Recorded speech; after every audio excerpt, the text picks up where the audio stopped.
by the end of their career, exhausted the concept of fame itself, something that is quite appealing to me. I tell my friends, this is not a lecture, this is vaudeville, and I'm looking for an opening act. If you know anybody, like an especially hideous child contortionist, or better yet, somebody that can juggle nude with a hard-on, send them the resume to me. In Baltimore, care of Atomic Books, where I get special mail. Vaudeville's been very important to me. When I was a kid, Divine and I used to hook school and go downtown to the Gaiety Burlesque, and they let anybody in. It was the last stages of vaudeville. They had like baggy pants comedians and strippers with great names like Kim DeMilo and Irma the Body. And our favorite was one named Zorro. Zorro was really butch. She looked like Johnny Cash. And she just came out nude. She didn't strip. Hello everybody, welcome back to my channel. I'm Henry Haight and I'm a multidisciplinary artist, and thank you for visiting and coming back to my channel. Today's video is essentially about my art influences and the role models that kind of affected my work. They come from different variations of mediums, from music, mostly visual, but they all created a very striking image. And this video is how the it'll give you a little background of why this happened. But I've been mad crazy because I'm planning to go back to England and I can't wait. But at the same time, I am trying to edit and pack some of the stuff here. As you may know, that I had an exhibition in Los Angeles 2 weeks ago or a week ago, and virtually I had a really great time. And I want to thank everyone that came out to the exhibition and virtually got tattooed, bought a t-shirt, got a print, all that stuff. One of the things I'd like to say is that these t-shirts, shameless plug, are going to be available on my online shop. Now, there's only a limited amount of these made. We sold several during the exhibition, and there are 20 left. So I will leave a link on the description below, and I would say in the meantime, I will leave a post on my Instagram and Twitter about the t-shirts for sale. So anyone, I will ship globally, but right now, because I'm in the midst of packing and trying to do everything and do this, it's like, me, I'm always on the breadline. Chop, chop, chop, chop, chop. Anyways, I digress. So the reason I'm doing this is because I wanted to discuss I don't necessarily believe in role models, but I do look to certain people and artists that create a body of work or have an impact on me visually or in a sense aesthetically that change my view of art or subject matters. And I think it's important for all artists to kind of share where their inputs of how their work comes out to the masses and why. And mine is a cornucopia of weirdos and strange people. And I'm very proud of these people, to call them influences or role models. I got this idea because one of my favorite books from John Waters, and I'm going to see his exhibition this weekend, so I can't wait. He wrote a book several years back called Role Models, and he interviewed a pornographer, Ray Kawakubo of Comme des Garçons, and a few others of their input of how they came about and his view of what made them so unique and special. And that's what I intend to do here. So I hope you enjoy the list, and let's get on with it.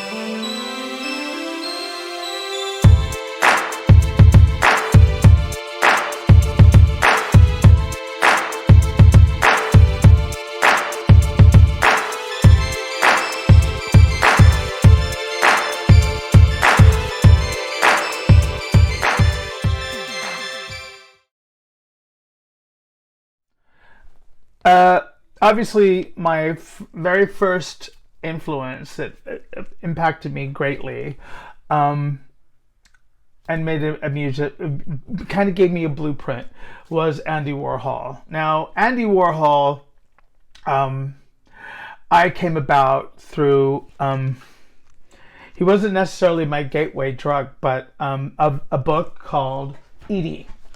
And this book, I remember reading it my freshman year in high school, and this is the first edition. I got in a fight with a friend because I let him borrow this book, and he fucking lost it. And but as kids, all that just imagine losing an iPhone. This to me is as valuable as an iPhone. But I started reading this, and it talked about the life of Edie Sedgwick and her interaction with Warhol, and virtually, oddly enough, it was a Halloween. One of my friends dressed up as Edie Sedgwick, and I said, okay, I got it. And I saw the book in the Santa Ana Public Library, and I borrowed it, rented it out. I didn't steal it, but and I started reading it, and Warhol was a multidisciplinary artist. His medium was screen print, but he, when I say multimedia, he made Interview Magazine. He did Andy Warhol TV, and during this time in the 80s, he was at his zenith, in a sense, of, post Studio 54. But through this book, I learned that he started to manage the Velvet Underground, and in reading the book, I started to learn that the sound or a scene or a click would then a burgeoning collective of people created this subculture, and I was fascinated by that. And essentially, I'd seen the Marilyns, and I'd seen the Banana that he did for the cover for the Velvet Underground, but that book just opened me up to a whole new world, which I had to investigate. And I remember when the Andy Warhol Diaries came out, I was obsessed with everything Warhol. I would read up on everything, and because it brought in Salvador Dali and virtually The Factory, and the movies, and Diane Brill, and all these amazing, weird, wonderful cast of characters and people that virtually had these larger than life personalities. And to a 14-year-old kid in Orange County, it was just and it blew my mind. The Marilyns I've always thought were really cool, but to be honest, the work that made me go, oh, wow, was in 1981 when he did the Myths and Legends series. And the one that always touched my heart was The Wicked Witch of the East. Now, I loved this work so much that I own one. I saw this piece in South Coast Plaza, which is about 2 miles from my high school, and essentially, well, I always thought, the Wicked Witch got a bad rap because, Dorothy killed her sister, not unintentionally, but, it was like, nah. And as a kid, I always loved the monsters and the weirdos and all that, and this piece was just spoke to me, and I remember dreaming maybe one day I too will own one.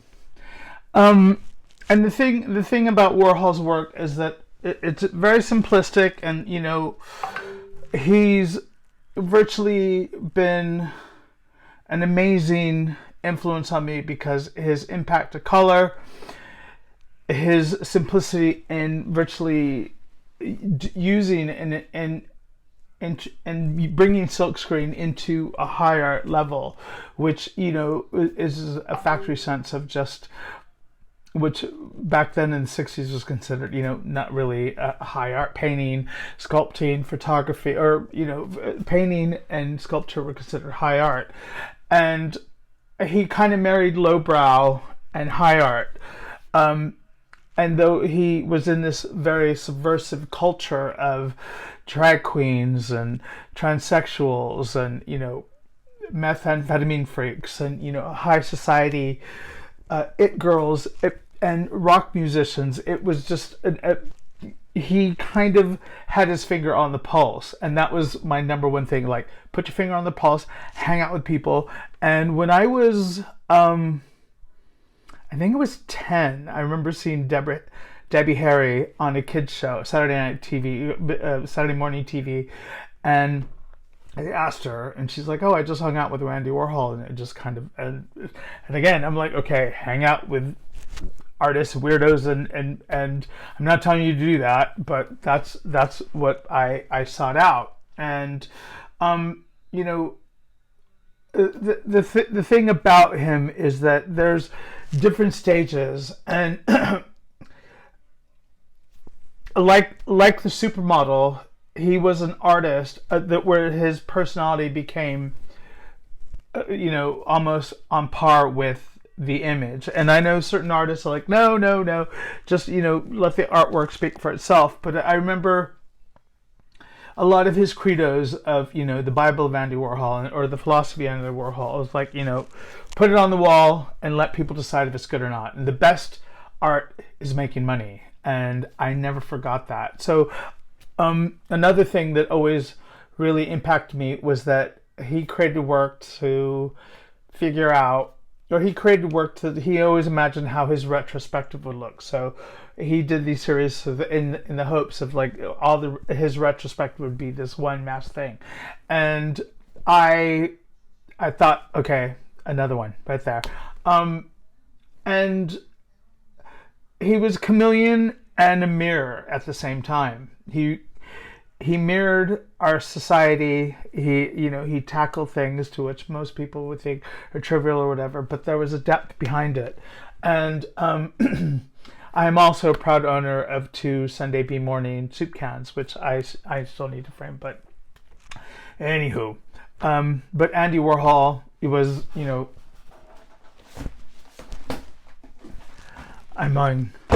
come on. If you get your hands on any of these books, just look at his stuff, and you'll see an incredible artist, which that just masters the KISS method, and he's a huge. Quite a long time. What prompted this one? It's just I ran out of ideas. But the one thing Warhol has not been short of is ideas. He's generated enough critical comment to fell a forest or two, having first shocked the art world in 1962 with his images of Campbell's soup tins. I should have still been painting it. It would have been a better thing. Really? Yeah. Then somebody can it'd be like a store. And second one is obviously Tom of Finland. Now, I know this is probably not going to be a very PG-13 thing, but Tom of Finland was the second artist that ever made me go, now I want to stress that Andy Warhol wasn't someone who made me go, his life made me go, but his Andy Warhol's work really impressed me. Tom of Finland's work influenced me physically and made me do what, as Kathy Griffin calls, get gassed. The first artist was Michelangelo and his painting of a reproduction of Leda and the Swan when I was about 7. Because I knew that was a nasty picture. You're not supposed to be looking at that. But there was a taboo. And I knew early on, with a lot of artists, with the classical work, the taboos were considered quite light, but Tom of Finland was quite revolutionary to where he presented a masculine image of what most perceived as effeminate, deviant, less than, and he showed it with humor, sensuality, pride, sex appeal, and masculinity, all these things. And I, before people come to me, that's toxic masculinity, to each their own.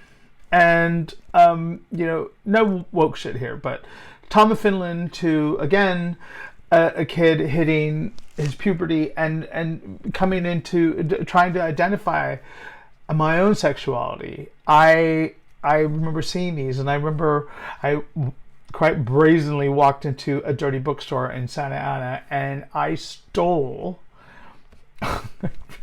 Don't steal, kids. Don't. No.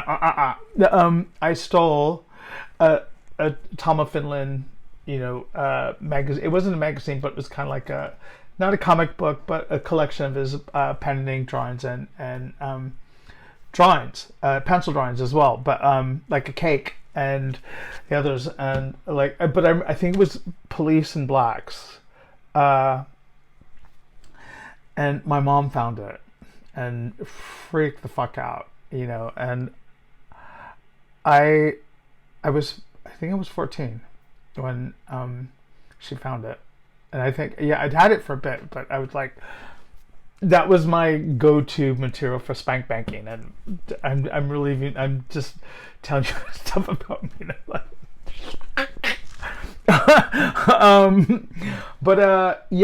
He presented something that, today, some people could say it's contrived, it doesn't include, it's not inclusive, but, you have to understand, in the 60s, heterosexual people and women were going through the sexual revolution. And in some countries, it was illegal to be gay, it was illegal to be transgender. And, these people were vilified. And here is a man making these drawings and these pencil drawings and, using sanguine stick and virtually pen and ink drawings. And he, like Warhol, was a former commercial artist, and he was selling these things through paper bag mailers.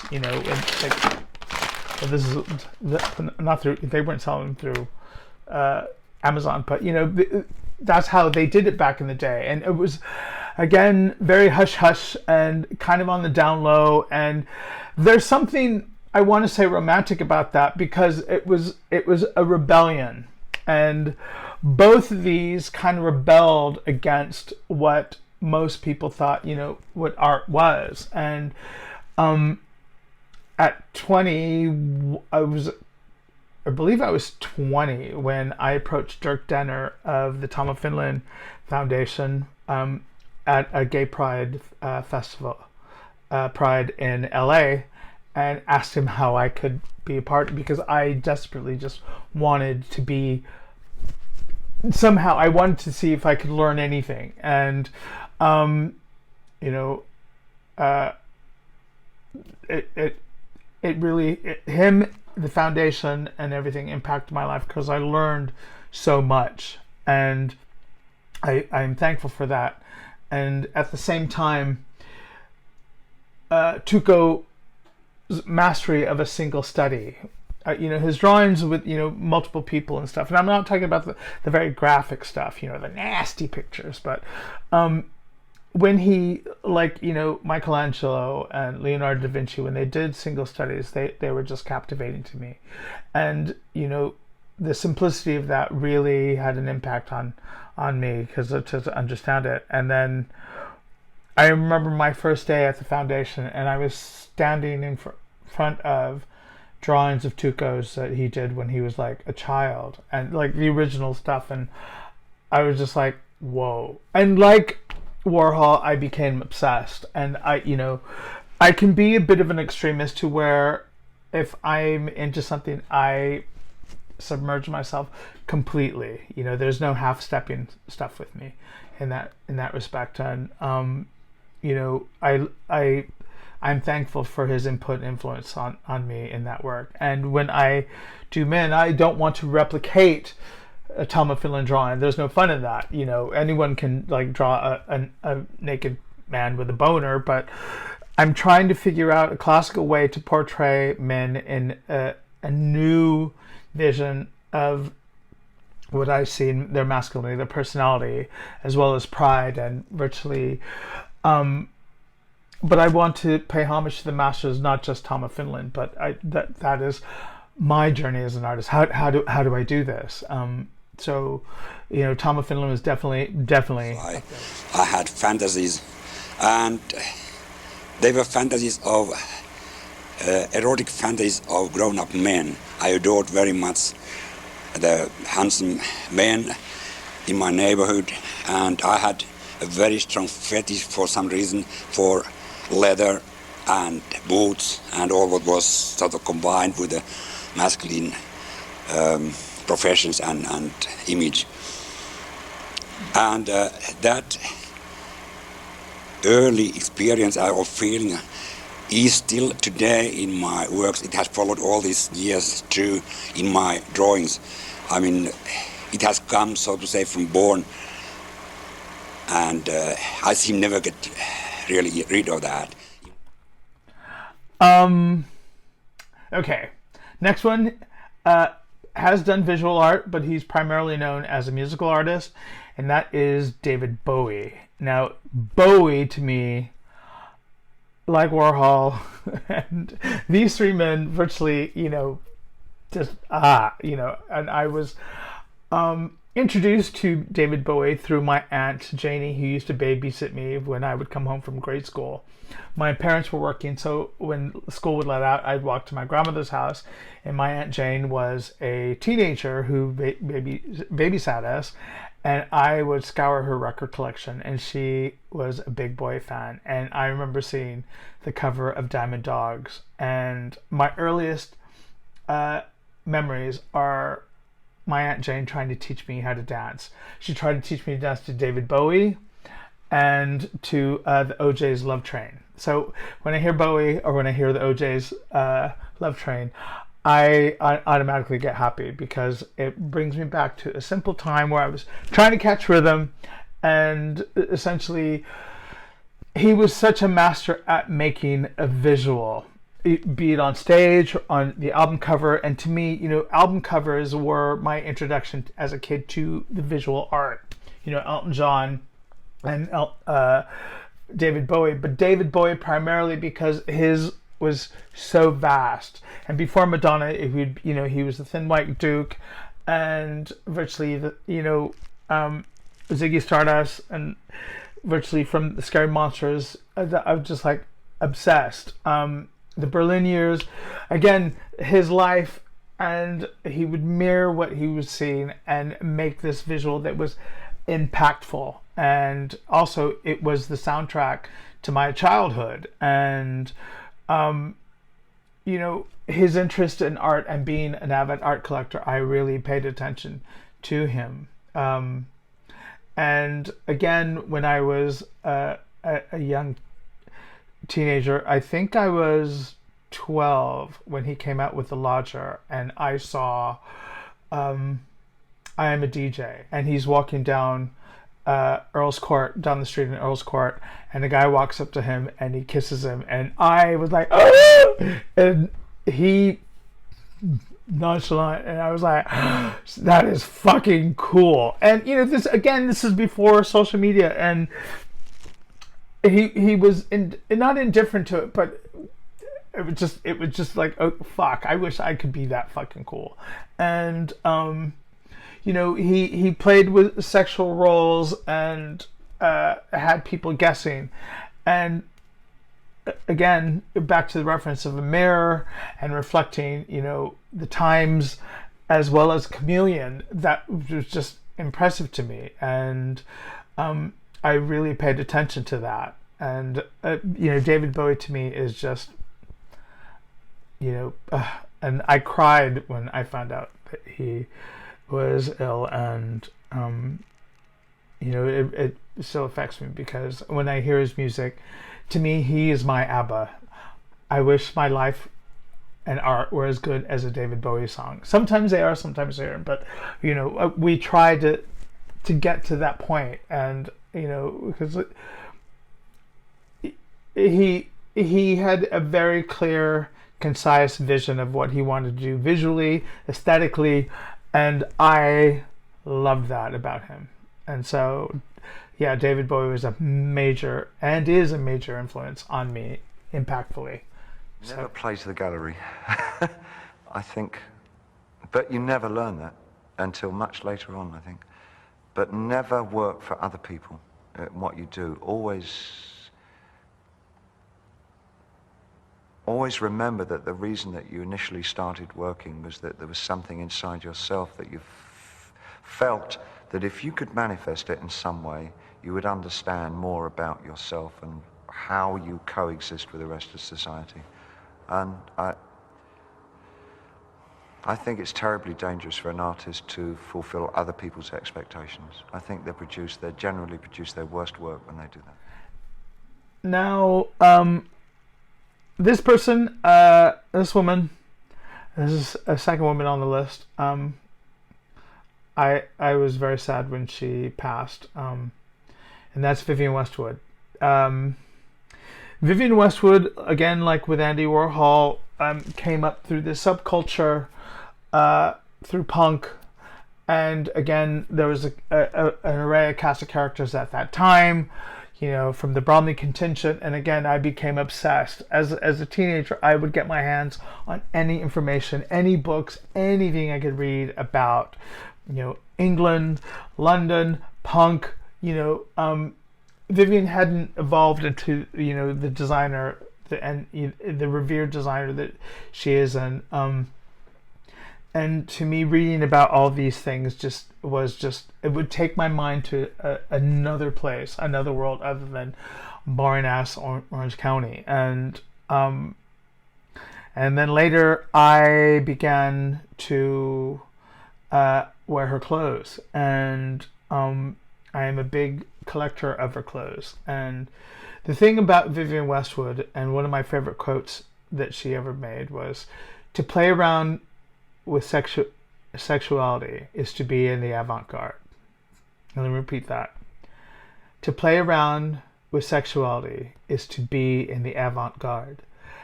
And I never forgot it, because she taught me, although she came up from the punk do-it-yourself, she's very much a do-it-yourself person. So that was the one thing that I learned from her, do-it-yourself.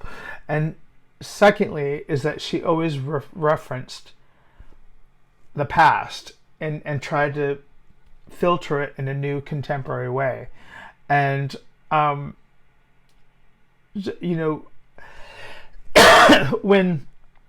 I would see these things, it was, again, visually, aesthetically, she'd take me to another place. And when I was a teenager, I couldn't afford her clothes. And funny story, I have one of my favorite jackets is a drunken man's fisherman's coat. It's a wool, kind of like a houndstooth and patched work. Kind of it tugs in weird places and very overlapped. And during the pandemic, when they started to ease restrictions, I took my dog out, and virtually my dog had not really interacted with anybody for about 3 months, and she saw a bus and virtually sat on the side of the curb where the street meets the curb, and she just wanted to see. After the bus, this person got off, and that was the first time she'd actually seen someone other than myself. And I realized at that time, oh my God, this pandemic has affected my dog. And I became really emotional. I started crying. And because we were sitting on the sidewalk and I was wearing this oversized, ill-fitting jacket, that I realized it was like 10 in the morning and during the pandemic, and walking a dog and sitting on the sidewalk crying, I probably looked like a homeless person. And as someone crossed the street, saw me and my dog Maybelline, he dropped some loose change at my feet, and I snapped out of it because I was just like, what the hell? And In my mind, I thought, he thinks I'm a homeless person, but I'm wearing an $800 coat. And again, I digress. But Vivienne was an original and a rebellion and true to her authentic self, and that aesthetically throughout, she kept people guessing, and and I think she is to me a genius. So I'm thankful to the world that she created, to the bands she dressed, to everything, and even encouraged me to want to move to London to be part of that scene. And even her shop manager, Lisa Reynolds, has one of her artworks in her home. Sexuality. I play around with the idea of sexuality because I don't like orthodoxy in any shape or form.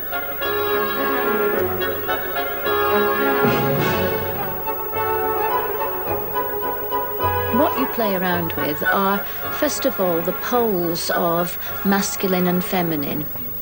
And I don't think it's possible for any man to be sexy unless he's got a touch of femininity in what he's wearing. I mean, just think of Elvis Presley with a pink shirt and a kiss curl, but terribly macho and terribly, terribly sexy. With that all in mind, that is my list of everyone who's influenced me. I would like to know your comments of who have influenced you. Also, if you can, leave me a link or a like and what you think of this video. Again, to help the algorithm bump up and boom, boom, boom. And let me hear your feedback. Don't forget to follow me on Instagram or Twitter at Sir Henry Haight Fine Art, or Sir Henry Haight on Twitter.